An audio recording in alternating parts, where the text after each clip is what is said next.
Ooh. Right then. Full power. Easy peasy, Japanese. So, here we go. I just broke my sonic screwdriver. I love my sonic screwdriver. On to the review.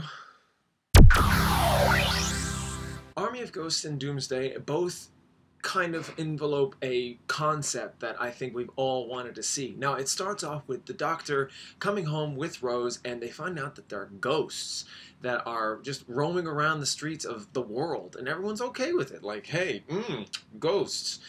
And Torchwood is behind it. So the Doctor goes to Torchwood. Torchwood is like, hey, we're in control of this, but there's something else that we had found that came with the ghosts, and this sphere actually is revealed that the ghosts are Cybermen, and in the orb itself are Daleks, and they begin to fight. The whole situation is reversible. Everything that's happening in this world can be shot straight back into a void where everyone came from, or something like that. In the end, though, it gets into a kind of a small pickle, and the Doctor can reverse it, but in the meantime, he could lose Rose. And in simple terms, he did. I'm not going to get too heavy into the Christmas special, but it is the first appearance of Donna Noble, who you will get to know in Series 4. Her character is great, I'll give a rating to her later, but as it stands, the Christmas special, it's great, but it's kind of a repeat of what had happened in the last Christmas special, though it is very energetic, it's very fast-paced, and it's very entertaining overall. But I am actually going to take this opportunity in this recap to actually rate the 10th Doctor. I would imagine people calling the 10th Doctor one of the greater incarnations of the Doctor himself. He is charming, he's witty, he's funny, he's very precise in what he does, but he still can be a person who's very oblivious to what's going on around him. He can also be a very great explainer to the things going on. He doesn't take too long to explain, but sometimes he can be a little complicated in explaining it. The Doctor can carry his emotion as well as things become more emotionally charged for him, so he's very good at carrying that. So let's get into Martha Jones. Martha Jones is one of those kind of characters that come in after a tragedy has happened, so you can imagine her pining for the Doctor's attention and affection in various different ways.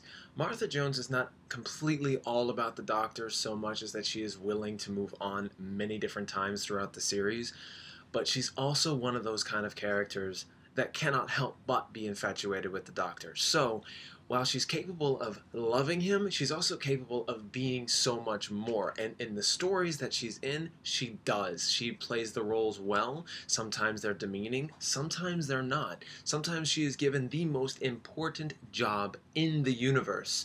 And yeah, that's a reference.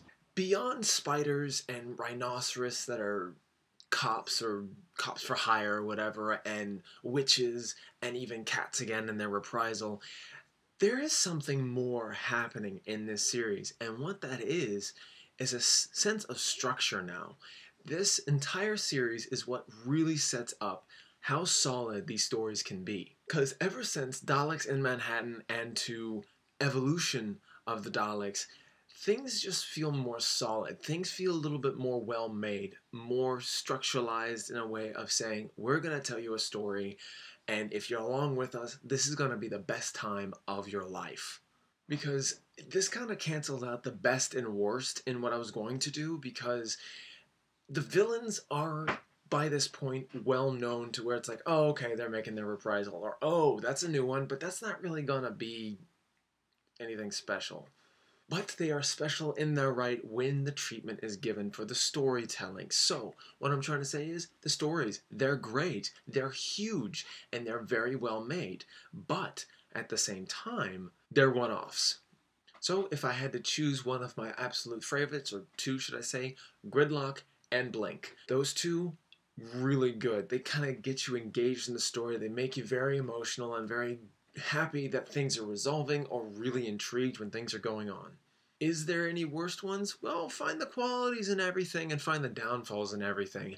Utopia, The Sound of Drums, and The Last of the Time Lords. And what this story arc really bases itself on is a lost friend, comrade, and even enemy of the Doctor's, and that is the Master.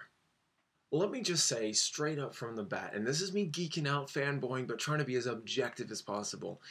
Utopia, the first episode in this three-parter, is fantastic. It is absolutely the most amazing episode to me. Now, of course, it's not going to be that incredible to you when you first watch it, but once that episode sinks in, you just realize how invested every story detail is. The actors, the editing, the music, everything is just at its peak here. And there's a reprise of Jack Harkness, which was amazing into itself, and everyone had their part to play, which was so fantastic and brilliant in its own right. And it's an initial start-up for this story arc for the Master and everything that everyone goes through. Martha, Doctor, Jack, the Master himself, and everyone that's falling victim to the Master's plans. But it also kind of sees fit to some closure between Martha and the Doctor. It's like in every bad relationship, you have to realize that you have to just get out. Now, I'm not saying Martha and the Doctor's relationship was bad, but you'd have to understand that you couldn't stick around for much longer either. So Martha's like, look, I'm gonna...